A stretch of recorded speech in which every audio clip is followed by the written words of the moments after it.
Mazmur 13 ayat 1 berbunyi begini, "Berapa lama lagi Tuhan kau lupakan aku terus-menerus? Berapa lama lagi kau sembunyikan wajah-Mu terhadap aku?" Diabaikan atau didiamkan oleh seseorang mungkin akan terasa pedih, bahkan perasaan tertolak mungkin akan kita rasakan. Hal itu juga bisa membuat kita merasa disalahpahami atau bahkan dilupakan. Terkadang kita juga merasa didiamkan oleh Tuhan. Kita merasakan keheningan Tuhan di saat kita justru sedang bergumul dalam sebuah masalah. Keheningan itu lebih bersuara keras daripada sebuah kata-kata.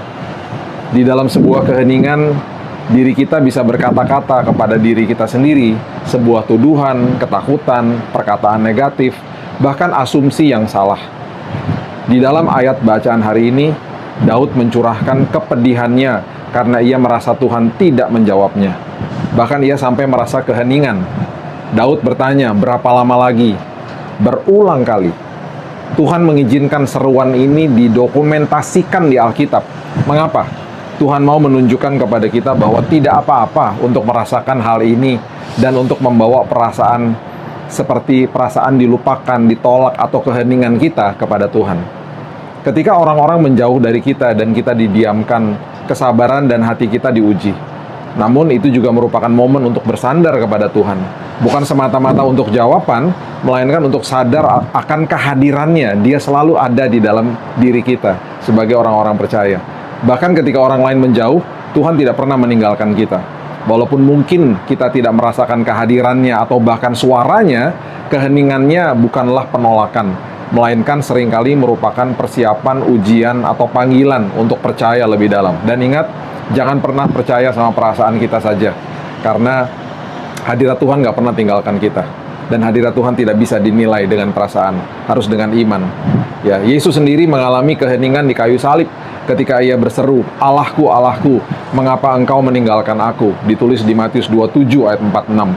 Yesus yang menjelma jadi manusia merasakan perasaan itu secara langsung. Mazmur ini dimulai dengan ratapan, tetapi diakhiri dengan kepercayaan. Dalam ayat 1 dan 2, ya, Daud merasa dilupakan oleh Tuhan dan diliputi kesedihan. Ya, kata Ibrani yang digunakan untuk melupakan itu syakah, menunjukkan tekanan emosional yang sangat mendalam. Daud merasa ditinggalkan. Tetapi di ayat yang kelima, ia berkata begini, "Tetapi aku percaya kepada kasih setiamu."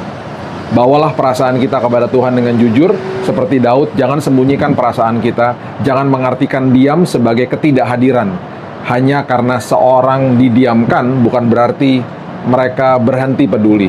Ini berlaku untuk Tuhan dan manusia. Biarkan momen hening ini mengarahkan kita justru untuk berdoa, melepaskan pengampunan kepada orang yang berselisih paham dengan kita, dan bukan kepahitan. Tetaplah mengasihi, bahkan ketika kita diabaikan. Yesus mengajarkan kita untuk mengasihi musuh kita dan berdoa bagi mereka yang menganiaya kita. Ya, di Lukas 6 ayat 27-28. Bahkan jika mereka tetap mendiamkan kita. Itu sebabnya yuk kita berdamai sama diri kita hari ini. Dan setelah kita mendengarkan firman ini, kita masuk dalam hari yang baru ini dengan damai Tuhan yang meliputi hidup kita, dan percaya bahwa Tuhan selalu tidak pernah meninggalkan kita. Dan keheningan Dia bukan berarti Dia tidak peduli. Keheningan Dia selalu adalah sebuah ujian, pelajaran, dan juga sebuah pernyataan bahwa tangan yang perkasa tidak pernah sekalipun meninggalkan kita.